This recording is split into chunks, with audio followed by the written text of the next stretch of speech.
Marisol had always believed she understood the rhythm of ranch life at the early mornings, the long evenings, the steady work that kept a place alive.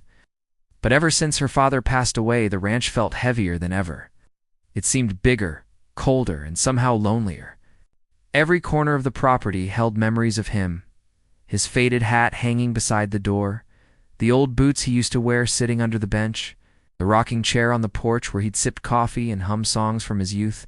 Even the wind that moved through the grass felt different now, almost as if it carried his absence with it.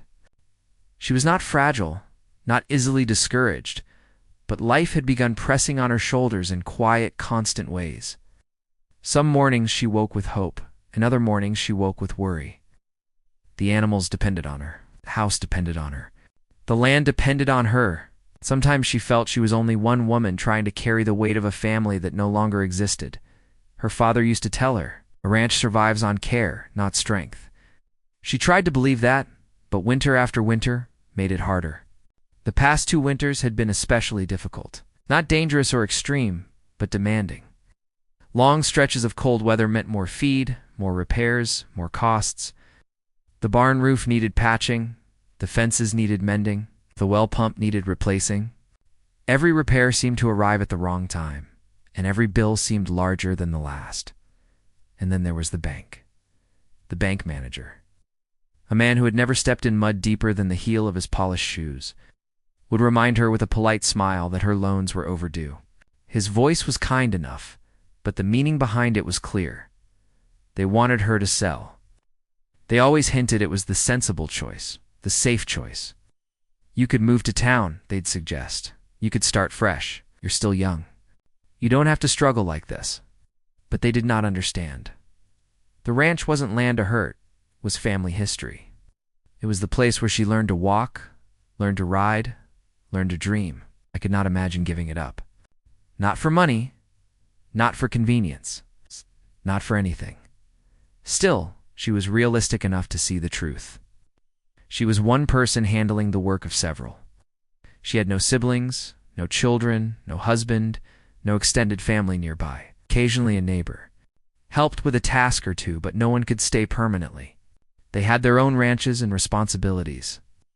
She would thank them with small gifts, fresh bread, jars of jam, or warm blankets she sewed herself.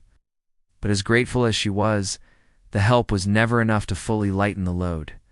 Some days, she stood on her porch, arms wrapped around herself, gazing over the fields. The grass swayed peacefully in the wind. The sky stretched endlessly above her. And for a moment she could almost pretend everything was fine. But reality always returned. The animals still needed care. The barn still creaked in the cold. The bank still expected payment. And every day winter came a little closer. Marisol tried to stretch every dollar, adjust every plan, find small ways to save money. She took on extra work at neighboring ranches branding calves, sorting feed, repairing anything that paid. Enough to help cover the cost of keeping her own ranch afloat. It was exhausting, but she never complained. Complaining never repaired a fence or filled a trough. Complaining never made food grow or bills go away. She had learned long ago that she had to work her way through her problems.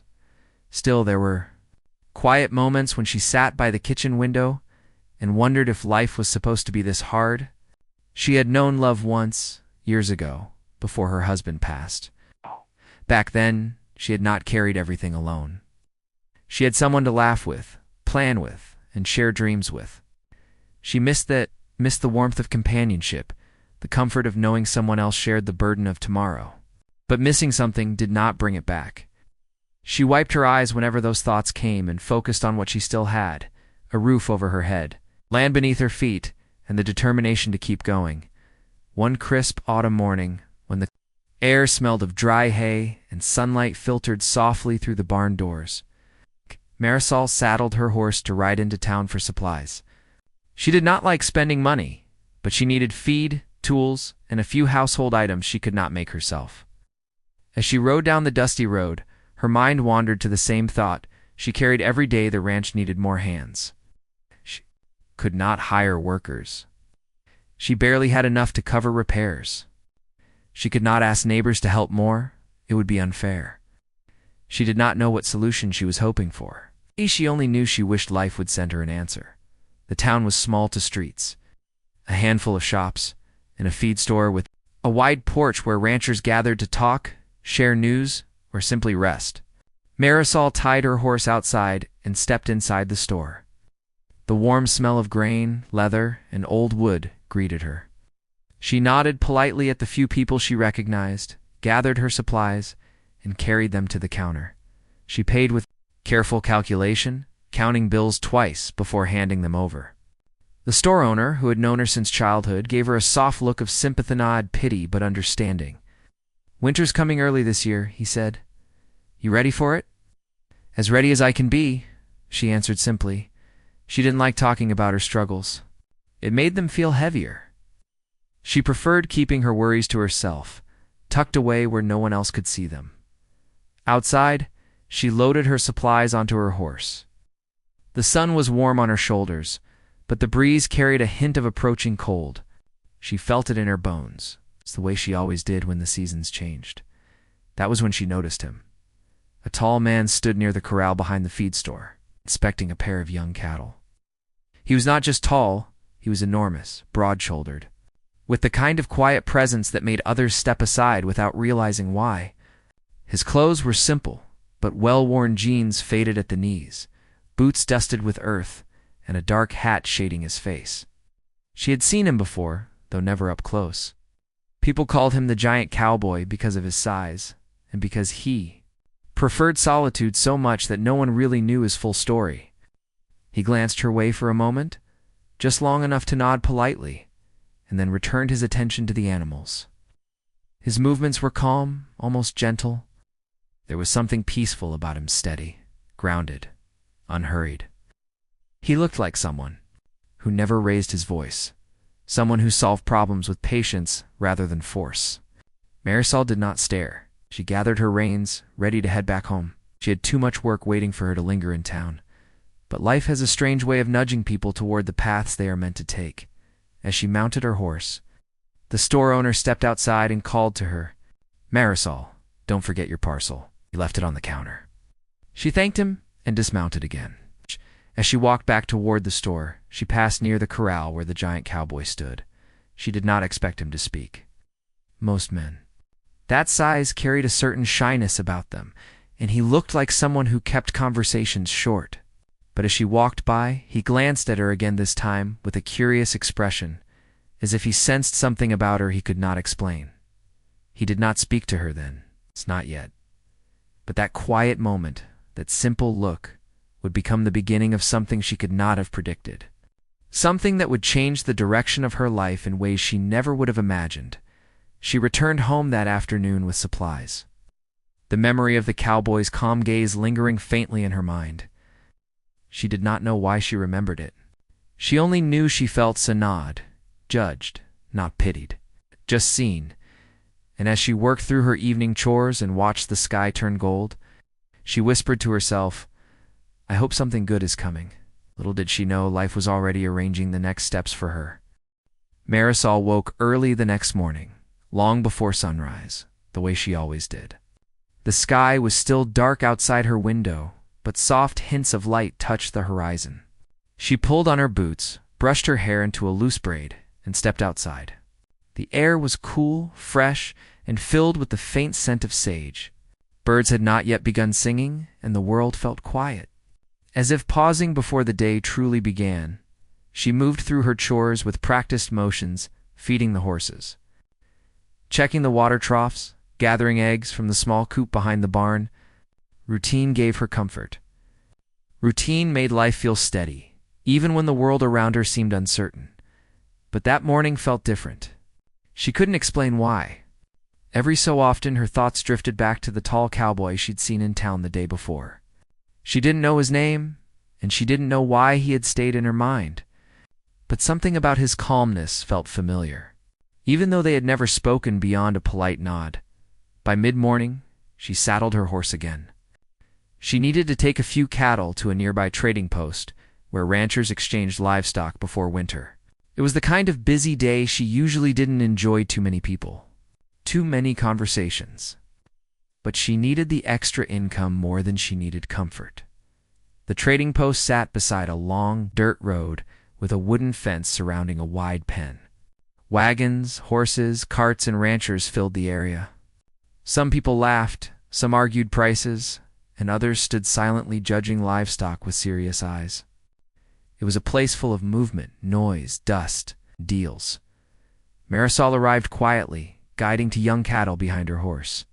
She tied her horse at a post and began leading the cattle into the pen where buyers inspected animals. She kept to herself, avoided unnecessary conversation, and stayed focused on her work. But she didn't stay unnoticed. A shadow fell across the pen broad. Tall and unmistakably familiar. The giant cowboy had arrived. He stood near the entrance with a steady, thoughtful posture, as if he saw everything but reacted slowly to nothing. His size alone turned heads, but it was the peacefulness in his expression that made people respectful around him. He didn't demand attention. It simply followed him. He had come to trade as well. Marisol watched him from a distance as he spoke softly to a rancher about a pair of cows. His voice was deep but calm, carrying a sense of quiet confidence. He did not rush. He did not boast. He simply observed and responded with simple, honest words. When his eyes met Marisol's, it wasn't by chance. It felt almost intentional, as if he had noticed her long before she noticed him. She looked away quickly, embarrassed without knowing why. But he continued to watch her, not in a rude way, but in a curious, thoughtful way. Like a man trying to understand someone without asking questions aloud. A while later, after selling her cattle for less than she hoped, but more than she expected, Marisol stepped aside to tie her earnings pouch inside her saddlebag. She was preparing to leave when she heard slow, steady footsteps behind her. When she turned, he was standing a few steps away, the giant cowboy. Up close, he seemed even taller than she remembered. His shoulders were broad, his face gentle, his eyes a soft shade of blue that carried a surprising warmth. He removed his hat politely, as if greeting someone important. "Morning," he said in a low, smooth voice. "Good morning," she replied. Adjusting her braid nervously, he studied her face for a moment. Not in a way that made her uncomfortable, but in a way that made her feel acknowledged. Then he said something she did not expect. "You work hard," he remarked quietly. "I saw you yesterday at the feed store, and I've been seeing you here today. You remind me of someone who doesn't give up easily." She blinked, surprised he had paid that much attention. Most people looked past her. She was just another ranch hand to them. But he spoke as if he actually saw her. "I do my best," she replied softly. "There's a lot to do. Not much choice but to keep going." He nodded slowly. "I know the feeling." For a moment they simply stood there, listening to the busy sounds around them, the calls of ranchers, the soft bellowing of cattle, the clatter of hooves. Then he asked gently, "You've been running that place alone, haven't you? The small ranch near Red Cedar Road?" Marisol tensed. She didn't know he knew where she lived. "Yes," she answered carefully. "For a while now, it's good land," he said thoughtfully. "Tough land, but good. Takes more hands than one person can offer, though." She looked down, her heart sinking. His words were true, and hearing them spoken aloud made the truth feel heavier. "I manage," she murmured. He studied her for another long moment, and then, almost as if he'd been thinking about it for hours, he finally spoke the words that would change her life. "I need a wife," he said calmly, with no hesitation. "And you need sons for the winters." Marisol froze. The words hit her like a sudden gust of wind, expected, startling, and impossible to ignore. She stared at him, unsure she had heard correctly. "I'm sorry, what?" He didn't repeat himself with impatience or force. Instead, he softened his voice. "I mean it the honest way," he explained. "I live alone on a big ranch. Too much land. Too much work. Winters hit hard out there. A man can't manage everything alone without someone by his side." She swallowed, her heart beating fast. She couldn't believe someone would speak so directly about something so serious. "And you," he continued, studying her gently, "you're strong. You know land. You know animals. You know how to keep a place moving. But you also need help. You need a family around you. People who stand with you when the seasons turn rough. You shouldn't face those winters alone. Marisol didn't know what to say. Her mind filled with confusion, fear, surprise, disbelief, curiosity all tangled together. You don't even know me, she finally whispered. He shook his head lightly. I know enough. I've been watching you work. You're steady. You keep going even when things get hard. That tells me more than words could. His tone wasn't demanding or urgent. It was simply truthful. There was no pressure in his eyes, only sincerity. I'm not saying you should decide right now, he added carefully. I'm not asking you to trust me without thought. I'm only telling you what's true. She looked at him, searching for hidden motives, but found none. His expression was too honest for deception. He wasn't trying to charm her. He wasn't trying to impress her. He was simply offering a partnership, a life built on shared work, shared burdens, and mutual respect. Still, she felt overwhelmed. I don't know what to say, she admitted quietly. You don't have to say anything today, he replied gently. Think about it. Visit my ranch. See how I live? Learn who I am. Then decide. Placed his hat back on his head, nodded once, and turned to leave. But before he walked away completely, he paused and added with soft certainty, a person shouldn't carry everything alone. Not forever. Marisol stood there long after he left, her mind spinning. The sun was bright above her, the breeze cool, the sounds of the trading post continuing as if nothing unusual had happened, but everything felt different. His words echoed in her thoughts. All the way home, not as an order, not as a request, but as a possibility she'd never imagined life would offer her. Marisol rode home with the cowboy's words echoing in her mind. The world around her looked the same as always, the dirt road stretching ahead, the soft hills rolling in the distance, the familiar lines of the fence posts guiding her back toward her small ranch. But inside her, everything felt different, as if something had shifted quietly without warning. She tried to focus on the rhythm of her horse's steps, the warmth of sunlight on her back, the soft rustle of wind through the grass. But no matter how she tried, her thoughts returned again and again to the giant cowboy and the surprising proposal he had made. I need a wife, and you need sons for the winters. He had said it so calmly as though he were explaining a simple fact.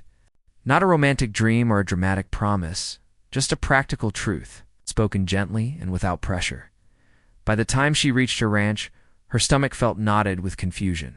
She unsaddled her horse, brushed him down, and fed the animals. Work usually cleared her mind, but today nothing helped. Every task felt heavy with questions. Why her? Why now? Why would a man like him think she would be the right partner? She sat on the porch after finishing her chores, sipping a cup of warm tea. The sun dipped lower, painting the sky in soft orange and pink. It was peaceful, but her thoughts kept circling the same ideas. She was lonely. She knew that. The ranch was too quiet most days, too still at night. And though she never complained, the silence sometimes pressed against her chest in uncomfortable ways. She needed help too. She had known it for months. She had been carrying more work than one person should. She had no partner, no family nearby, no one who could step in when life became overwhelming. And yet, marriage? A partnership with a man she barely knew? That thought frightened her as much as it intrigued her. She went to bed late that night, sleep coming slowly. She kept seeing his steady eyes, hearing his calm voice, feeling the honesty behind his proposal. It wasn't romantic, but there was a certain kindness in it, a certain logic, a certain gentle hope. But she needed time. She needed clarity. The next morning she woke early, tired, but determined to keep her thoughts grounded. She had work to do: fence mending, grain sorting, a few repairs around the barn. She threw herself into the chores, moving quickly, trying to push away her worries. But she found herself glancing toward the road more than usual, wondering if he would ride by, wondering if she would even want him to. 3 days passed in this uneasy rhythm. She worked hard by day and lay awake by night, thinking about the offer. She didn't talk to anyone about it. There was no one to talk to anyway. She didn't visit town, afraid someone might sense her confusion. She kept everything inside, where it churned like a restless storm. On the fourth day, something unexpected happened. A soft knock echoed at her front door. Maris froze. Hardly anyone visited her ranch.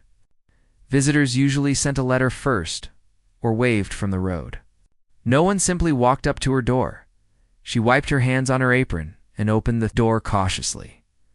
There he was, the giant cowboy.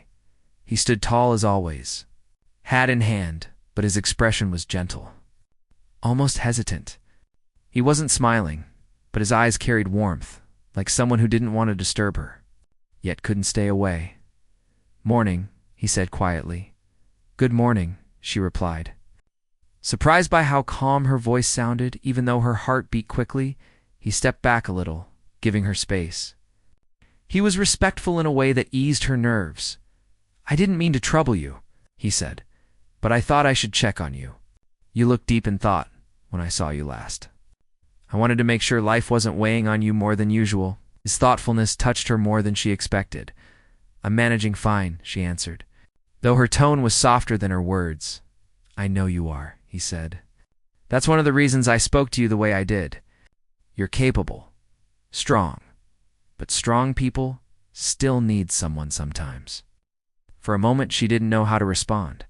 Finally, she asked, "Why did you say what you said?" "Why me?" He looked down at his hands for a moment, as if searching for the right words. Then he lifted his gaze and met hers with clear honesty. "Because I've watched you work," he said simply. Not in a strange way, just in the way ranch folks notice each other. You keep going, even when others would stop. You don't complain. You don't waste time. You care for your land, your animals, and your responsibilities. That's rare. His voice remained steady, but his next words carried more softness. "And I saw loneliness on your face," he added gently. "The same kind I've carried for years." Marisol's breath caught in her throat. She looked away, blinking quickly. He wasn't trying to shame her. He wasn't trying to pity her. He was speaking from experience, quiet, honest experience. She took a deep breath. "Marriage is a big decision. I didn't expect something like that." "I know," he said, nodding slowly. "That's why I'm not here to push you. I'm only here to explain myself better. I want a partner. Someone I can share work with. Someone I can trust. And I want a home that feels full again, not empty." He paused, giving her time to absorb his words. "You deserve that too," he added softly. "A home with warmth. A life where you're not carrying everything alone." His sincerity made her chest tighten again, this time with emotion rather than fear. She stepped onto the porch and leaned against the railing, needing air. He followed her out, but kept a respectful distance. "Tell me about your ranch," she said at last. "If I'm to even consider something like this, I should understand what life there would look like." His face brightened, just a little, not a smile, but a quiet relief. He began describing his land. Long stretches of open fields, tall trees forming natural windbreaks. A barn large enough for winter storage, a small creek running through the property. He spoke of his animals, cattle, a few horses, and 2 loyal shepherd dogs who watched the place with almost human intelligence. As he described the ranch, Marisol felt a strange sense of calm wash over her. It wasn't a perfect place, and he didn't pretend it was.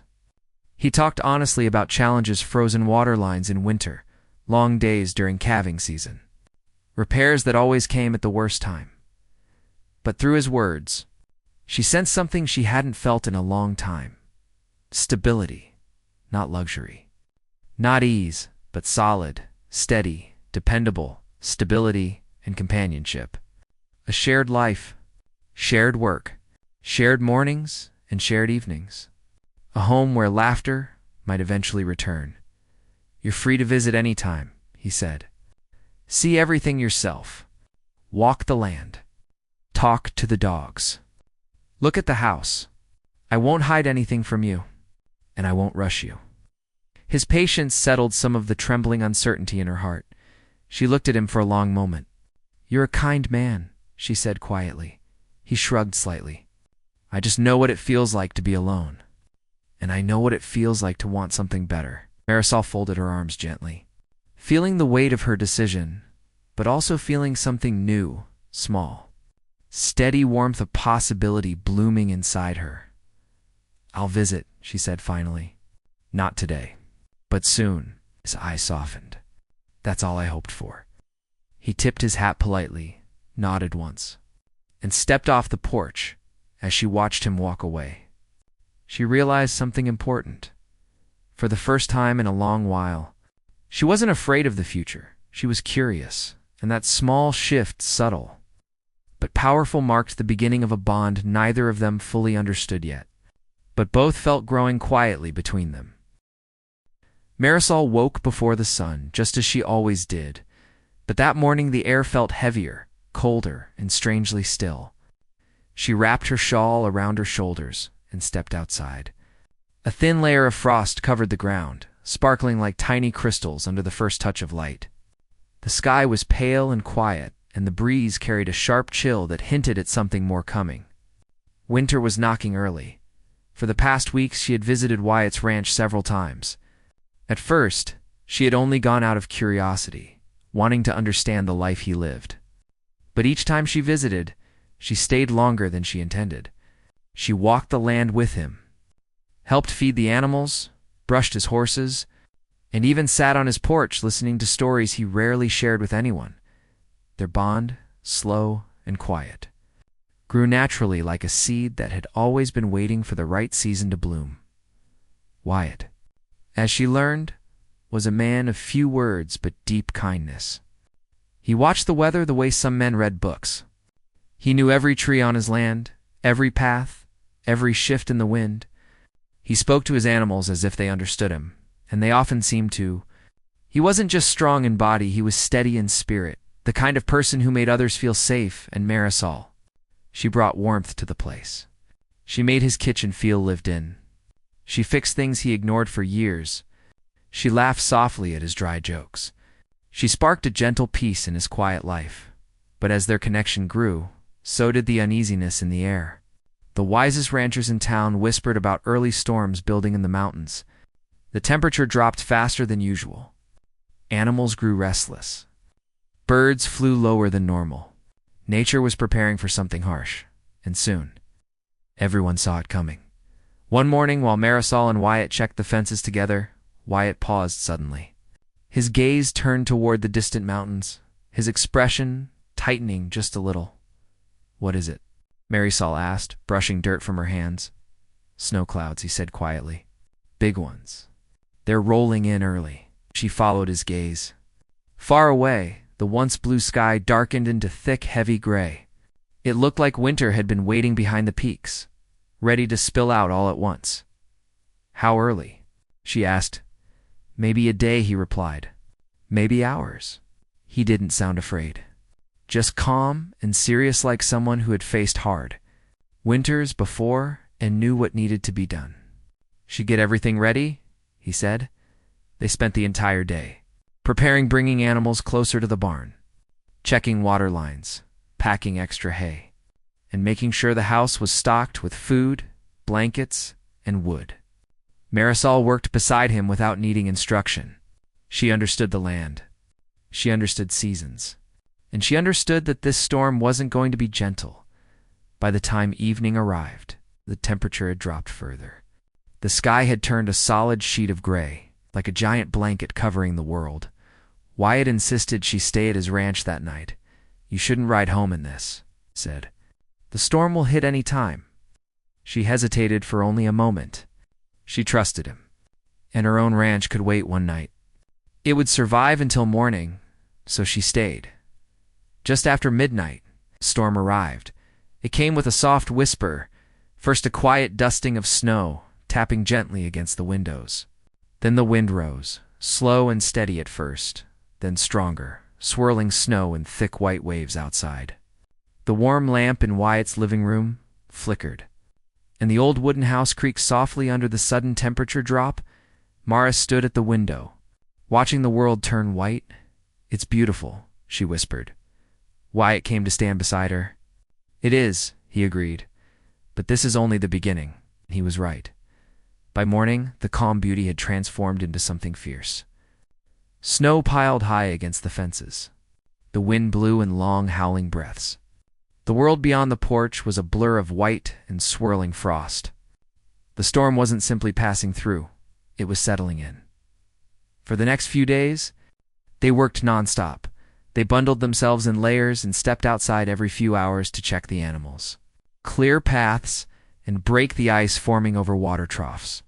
The cold bit at their cheeks and stung their hands, but neither complained. They moved with quiet teamwork, helping each other without needing many words. On the third day of the storm, something changed. Wyatt slipped. It happened quietly, without drama. Without danger, just a small accident caused by the icy ground and heavy snow. They had gone to check on the horses when Wyatt's foot sank into a hidden pocket of soft snow. His ankle twisted slightly. He didn't fall, but he winced. "You okay?" Marisol asked immediately. "Just a little strain," he said, brushing it off. But she could see the tightness around his eyes, the way he favored the other leg as they walked back to the house. Inside, she made him sit near the stove and brought warm water and a cloth. Wyatt tried to protest, but she silenced him with a stern look that reminded him of the strength behind her gentle. "Nature, it's nothing serious," he insisted softly. "That doesn't mean you should ignore it," she replied. He gave in with a quiet sigh and let her tend to his ankle. She worked carefully, wrapping it with cloth, checking the swelling, making sure he didn't stand up too quickly. He watched her with a soft, thoughtful expression. "You take care of everything," he said quietly. She paused, hands stilling. "Someone has to. Should let others take care of you too," he murmured. She felt warmth rise in her chest, not embarrassment, but something gentler, something comforting.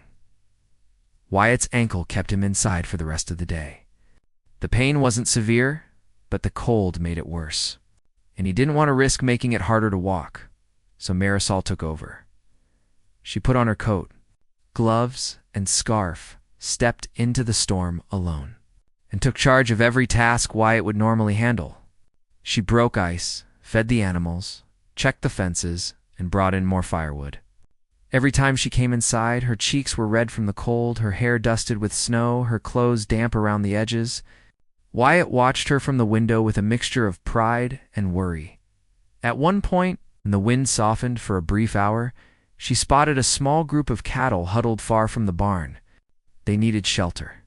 Without hesitation, she guided them back through the heavy snow, speaking softly to keep them calm. It took nearly an hour and all her strength, but she didn't stop until they were safely inside the barn. That evening, when she returned inside, exhausted but steady, Wyatt looked at her as though seeing her for the first time all over again. "You saved the ranch today," he said softly. She smiled faintly, brushing snow from her hair. "No, I just did what needed to be done. A lot of people wouldn't," he replied gently. "A lot of people couldn't." She paused, meeting his eyes, and in that quiet moment, something warm and tender passed between the man, understanding deeper than words. For the next week, the storm continued. Not always as strong, but steady enough that the world outside stayed frozen. They shared meals, laughter, stories, and long silences that felt peaceful rather than strange. They were two people who understood hard work, quiet strength, and the comfort of steady companionship. And through that long winter, something else settled quietly between them: trust, respect. A partnership that felt natural, as if it had been waiting for both of them to finally arrive. It wasn't dramatic. It wasn't rushed. It wasn't forced. It simply grew like a fire that starts with one spark and then warms an entire room. By the time the storm finally began to fade and the first patches of blue sky returned, Marisol realized something surprising. She was no longer afraid of facing winters. Not with him, not with what they were building together, not with the life slowly unfolding between them, steady, warm, and full of quiet promise. The long winter finally began to loosen its grip. The snow that had once covered the land like a heavy white blanket slowly melted into soft patches. The wind softened, Birds returned with their small, hopeful songs, and the days grew a little longer each week. It felt as if the world was waking up again after holding its breath for too long. Inside Wyatt's ranch house, life settled into a peaceful rhythm. Marisol had stayed through the storm, caring for the animals, managing the ranch, helping Wyatt until his ankle healed completely. They had shared long, quiet evenings by the fire, talking about their pasts, their hopes, and the lives they had both carried alone for far too long now. As the first signs of spring appeared, Marisol stood at the window one morning, watching the soft sunlight melt the frost from the fields. She felt a new calm inside her, a gentle warmth she hadn't felt in years. The storms of her life had shaped her, hardened her, and taught her resilience, but this winter had shown her something else. She didn't have to carry everything alone. Wyatt stepped beside her, his boots soft against the wooden floor. His ankle was much better now. He moved easily again, no longer cautious with every step. "You're quiet this morning," he said, his voice warm. "Just thinking," she replied. He nodded slowly, as if he understood without needing to ask what was on her mind. They walked outside together, stepping onto the porch where the air smelled of damp earth and early spring.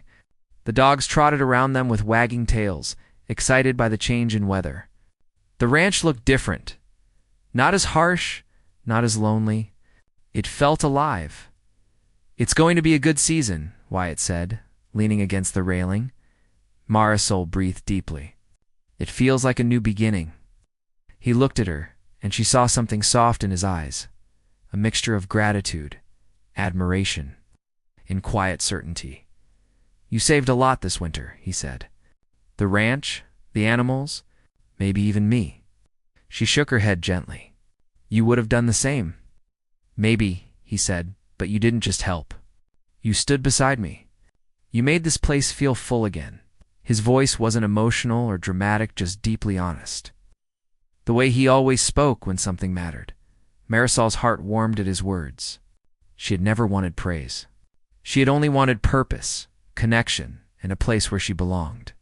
But hearing him say it meant more to her than she expected. "Wyatt," she began softly, unsure how to put her thoughts into words. He waited patiently, because he always waited patiently for her. "I've been thinking about your offer," she said finally. Her voice wasn't shaky anymore. It was calm, steady, certain. His expression didn't change suddenly or dramatically, but his eyes softened, and he gave her his full attention. "You took your time," he said gently. "That's what I hoped for." "I needed to understand what kind of life you imagined," she said. "What kind of partner you wanted. What kind of home I would be stepping into." "And what did you find?" he asked quietly. She looked out at the fields, at the barn, at the mountains far beyond the trees. "I found honesty," she said. "I found peace. I found someone who doesn't just speak, but listens. Someone who works hard, stands steady, and doesn't run from the hard days." Wyatt looked down, a small breath leaving him slowly, as if he had been holding it for weeks. "I found someone I could build a life with," she finished softly. He met her gaze again, and this time there was something deeper there, something warm and full of unspoken emotion. "You don't have to give me an answer right now," he said gently. "You can take as long as you need." But she shook her head. "I have my answer." A slow smile formed on her lips, soft, sure, and filled with a warmth that reached her eyes. "Yes," she said simply. "I want to build a life with you." Wyatt didn't reach for her suddenly. He didn't rush toward her. That wasn't his way. Instead, he stepped closer slowly, giving her room to breathe, respect, and certainty. When he finally took her hands in his touch was warm and careful. "You've made me grateful in a way I can't put into words," he said softly. She squeezed his hands gently. "And you've given me something I didn't think I'd find again. A home." They stood like that for a while, letting the quiet morning wrap around them. The breeze was cool, but gentle, carrying the promise of spring. Birds chirped softly in the trees. The world seemed to pause, as if honoring their moment. In the following weeks, the ranch transformed even more. Together they repaired fences, planted early seeds, and prepared the land for the coming seasons. Wyatt's dogs followed Marisol everywhere she went, sensing she was now part of their family. The horses recognized her voice. The cattle grew calm when she spoke softly to them. Neighbors began to visit again, bringing warm food, tools, and friendly chatter. Word spread quietly that Marisol and Wyatt were building a home together, and people came to offer well wishes in their simple, country way, but the most meaningful changes were the ones inside the house. Wyatt fixed the old rocking chair on the porch, so Marisol could sit in the evenings and watch the sunset. Marisol added small touches: hand-sewn curtains, a vase of fresh flowers, neatly organized shelves. Wyatt built an extra storage closet so she would have space for her things. Marisol cooked meals that filled the house with comforting smells. Wyatt taught her how to read the sky the way he did, and she taught him small ways to make the house warmer and cozier. They didn't rush anything. They didn't force anything. They simply lived each day with care. Side by side, their bond deepened, quietly through shared work, shared meals, shared hopes. They laughed more often. They talked more freely. They grew more comfortable being themselves around each other. One evening, as they sat on the porch watching a soft sunset glow over the fields, Wyatt said something that stayed with Marisol for the rest of her life. "You walked into my life like the first warm day after a long winter," he said. She smiled, her heart full. "And you showed me where I belong." The truth was simple. They didn't save each other. They found each other. And from that moment on, they built a life filled with quiet joy, steady companionship, and the kind of love that grows slowly but lasts forever. The woman who once stood on her porch, afraid of losing everything, was no longer alone. The man who once walked through life with a silent heart now had someone who understood him deeply. Together, they created a home stronger than any storm. A home built not from chance, but from trust, kindness, and two hearts choosing each other every single day.